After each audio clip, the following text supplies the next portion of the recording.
pud mo. Ako imong unungan,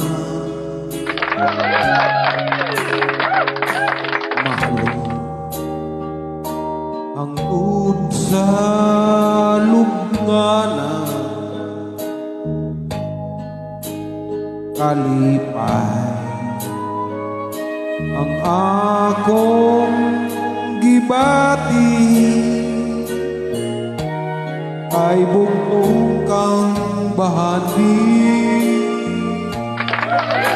niiling kinabuhi. Way suko